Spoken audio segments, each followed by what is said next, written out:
Before going further, I would like you to stop the video for 30 seconds and answer a question within yourself.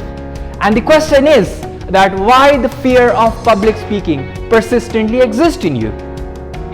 Because without answering this question, we can't really tackle the problem of the fear of public speaking. So try to answer this question within yourself, and I'll be right back in the next part of the video trying to explain this question with some examples.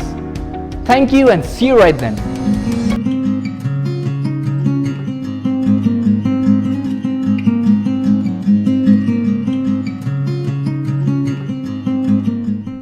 I hope you are able to ask yourself that why the fear of public speaking persistently exists in you. Now, I'll be attempting to answer this very question with the help of two examples. Number one of Mr. Robot and number two of Mr. Pink. Let's now talk about Mr. Robot. Mr. Robot is a very intelligent person. He is very passionate about IT. He is very innovative. So much so that he has the cure of coronavirus.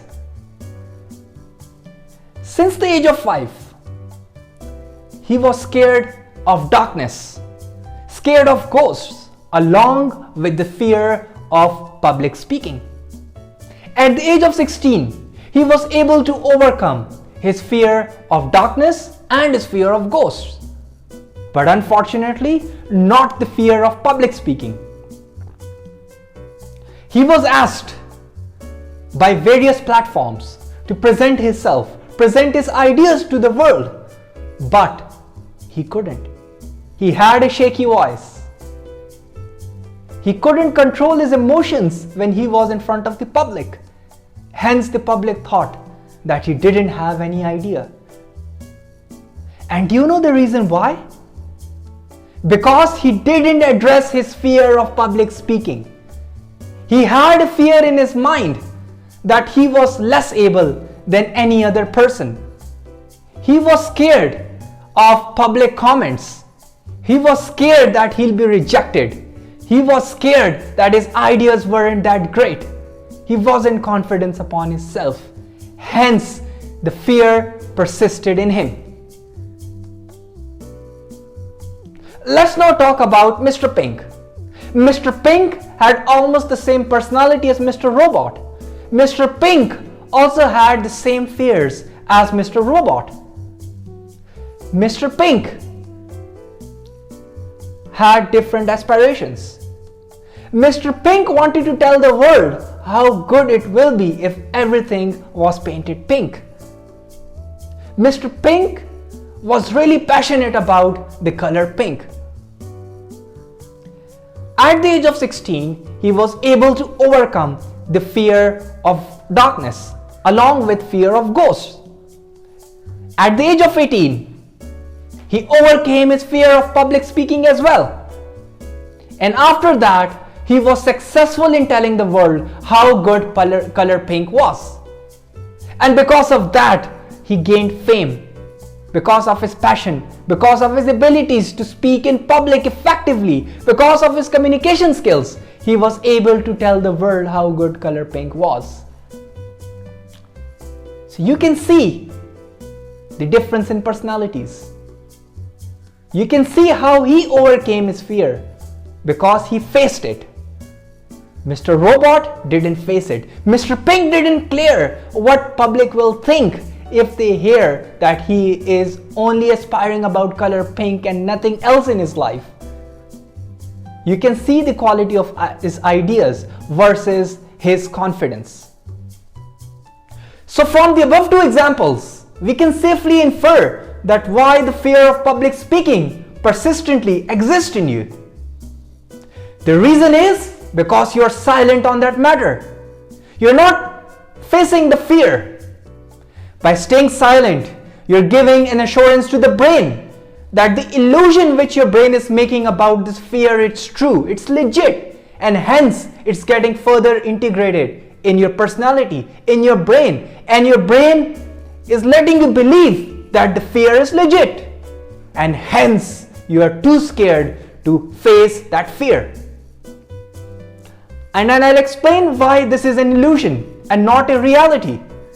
If you take the example of Mr. Robot, his ideas were more contemporary, were more academic in a sense that it gave a solution to a problem which we are facing today. But because of his fear, he didn't have much confidence to go and speak in public. On the other hand, Mr. Pink. Mr. Pink's idea wasn't something out of this world, that how great color pink was. But because of his ability of speaking in public, presenting himself, presenting his idea, he was able to excel and tell the world how great color pink was. So you can see the difference and the hurdles which the fear of public speaking can have in your life. And I hope I'm able to clarify that why fear of public speaking persistently exists in you. Now that we know where the epicenter of the fear lies, let's now help and tell the brain that stop believing the illusion of fear of speaking in public and be what you are. Because any human brain is designed to be confident, designed to be able to express themselves. Hence, now let's work and overcome the obstacle of the fear of speaking in public. So the first point, number one, believe in yourself, because you are a child of Mother Nature, just like anyone else, just like you, me, or anyone else in the world. And you all have the same potential abilities. If I can do something or you can do something, everyone should believe that they're able to do that thing. Because at the end of the day, we are all humans. We all have the same intellect abilities. Although I do understand that some people might be at a bit of disadvantage, either physically or mentally, but that shouldn't act as a barrier as well. I'll give you an example. In 2018, I had the opportunity of attending the Pyeongchang Olympics and Paralympics in South Korea. In Paralympics, I was amazed to see the so-called less physically able participants enjoying and taking part in the competitions with utmost confidence. And they were excelling. In fact, they were performing much better than some of the renowned Olympians. I remember when the gold medalist of the Paralympics was asked to speak on the stage. He was able to give such a good speech on his abilities, on his motivation. At that moment, I had the belief that there is nothing such thing as physical or mental obstacle. That obstacle is an illusion within your mind. Your mind is making excuses not to do XYZ task. Otherwise, there is no hurdle. The hurdle is something within, not extrinsic. So forget about the belief that you are less able to or more able to. Believe in yourself, have confidence, and you can excel almost anything. The second point is to eliminate your fear of rejection, because most of the people who are not able to speak in public or are feeling anxious is because they have a genuine fear that they'll be rejected by the public. Trust me, if this fear exists in you, take my words that in the next 20 years, the world won't be an interesting place. Because if people like Jack Ma thought that they shouldn't speak because they'll be rejected, we wouldn't have had Alibaba, which is doing a great job in providing loads of commodities for a cheap price. Because he was rejected from Harvard multiple times and he has no fear of saying that whatsoever, hence motivating people. If you think that you will be segregated from the society or you'll be laughed at if the public rejects you. You should keep that out of your mind, because every person is unique. If one person rejects you, there is every probability that the other group will accept you. Just like an antibiotic doesn't suit everyone, with the same logic, your idea cannot suit everyone. Hence, you should think about changing your audience, then keeping silent. Hence, this shouldn't be an obstacle, and you should overcome that if you have to be a good public speaker and you want to overcome your fear of public speaking. Let's now deal with the issue of nervousness. I know that nervousness is really hard to deal with, especially during the first 30 seconds of your speech or your presentation to the public. I'll explain the concept of nervousness and how important it is to overcome it with that of launching of a rocket. Just like when a rocket is being launched to the space, do you know the most important thing it has to overcome? That thing is gravity. A rocket has to escape the velocity of gravity in order to launch successfully. Applying the same logic, in order to be a good public speaker, you have to overcome or manage the issue of nervousness. I know some people during the first 30 seconds can have a different voice, a different pitch, probably shaking, but you have to manage that. Think that way. You know you are nervous, but your public doesn't know you are nervous. So let's play a mind game with them.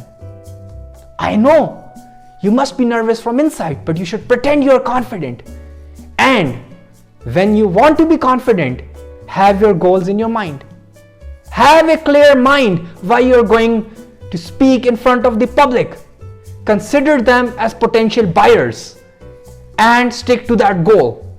Trust me, if you apply the same mindset, you'll overcome 50% of your nervousness.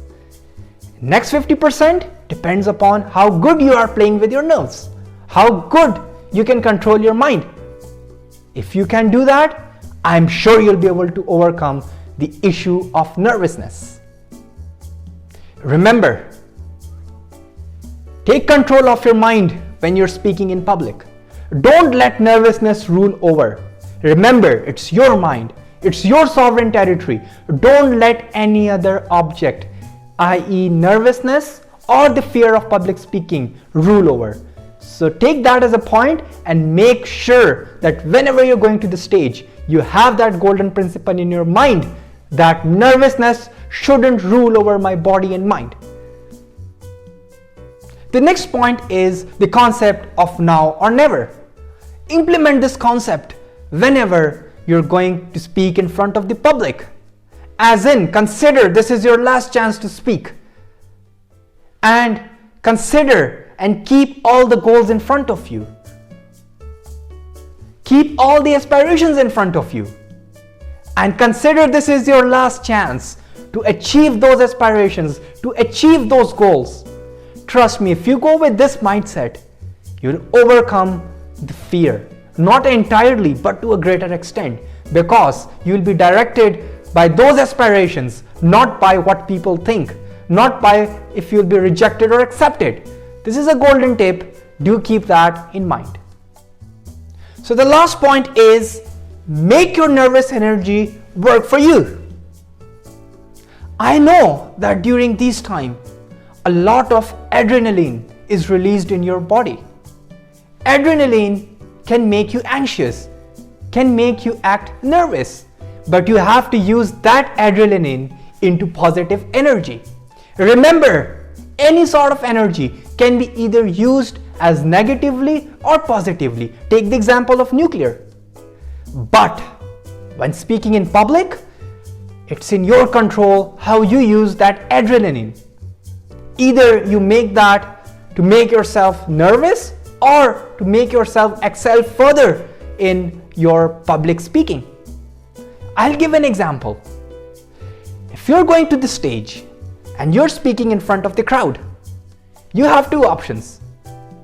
Either to forget everything and let your adrenaline act the way it wants to, as in slumbering voice, shaky hands, shaky feet. The second way is to control your adrenaline the moment you walk onto the stage, as in use the hand gestures appropriately, talk what you want to, think faster, because adrenaline can make you think faster as well. Direct your adrenaline towards your brain. So there you see how you can use adrenaline into a positive energy. So having an adrenaline rush isn't really a negative thing, but depends how you use that adrenaline, either in a positive way or a negative way. Coming to the last point now. The last point is something which I experienced personally, and I in fact applied that. I didn't study any book or anything like that. That's something that comes purely out of my own experience, and that is to exercise a bit before going on to speaking in public. And that's a really good tip for beginners, because when you exercise, the blood flow towards your brain increases, hence more oxygen, and you're more confident, and it boosts your confidence and your energy level to a greater extent. I'm not sure if there's any medical research on that, but that's something which I experienced, and I'll give you an example when I experienced that. In 2017, I was chairing the Oxford International Model United Nations Conference, and on the last day, I had to give a 5-minute speech in the Oxford's Sheldonian Theatre in front of 300 youth delegates. That was a big task for me, because speaking in front of the youth delegates, chairpersons, and the Dean of the University of Oxford, I had a bit of adrenaline rush by that time. So what I did was I said, okay, I'll just go around Oxford, around Christchurch Park, and I'll take a quick run, 2-kilometer run. After doing that run, I was feeling very confident, and in fact I was excited to present myself during that 5-minute speech, and it really helped. So that's something which comes out totally from my experience, and you can definitely try that, and it actually helps. Afterwards, I did try several times as well, and it does help, and the results are really impressive, and it's something which everyone should try. And so this is it for all the tips. I understand that you cannot just overcome your fear of public speaking by listening to today's lecture. You need to practice. You need to face those fears, and then you need a professional feedback. Therefore, I'll be having a live interactive session where you'll be able to practice and to implement the strategies which I've discussed in this video. Also, you will be able to get feedback from me during the session. And the session is absolutely free for my subscribers. Do comment in the box if you're interested in joining the live interactive session. Also, don't forget to watch my previous video about basics of communication skill and how can you implement that in your life. Because without communication skills, you cannot really become a good public speaker. So in order to be a good public speaker, you must have a good set of communication skills and able to apply that practically in your life. Lastly, don't forget to like and subscribe, and do let me know in the comments box about today's video. Thank you and have a nice day.